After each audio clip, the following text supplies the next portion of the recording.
এটার নাম কি হয়েছে? হস। হস এটার নাম কি হয়েছে? হস। সাধারণত হস চিহ্ন বসে শব্দের সঠিক উচ্চারণ করার জন্য।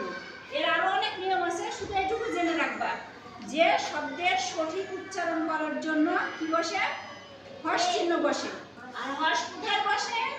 শব্দের নিচে। আর রেপ চিহ্ন কোথায় বসে? শব্দের উপরে। শব্দের উপরে যে রেপ চিহ্ন বসে। এরকম একটা শব্দ বলো তো, মার্চ। আর কি হবে বলো তো?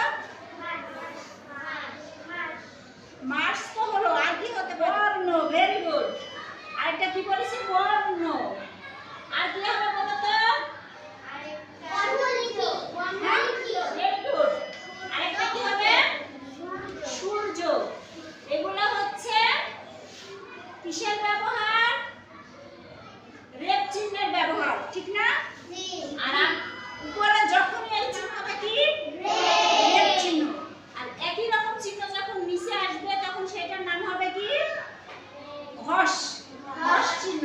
তাহলে দেখো বাতে নাই, শুধু বোঝানোর জন্য আমি হস এবং রেপ দুইটা চিহ্ন ব্যবহার করেছি, ঠিক আছে? যেমন চেক।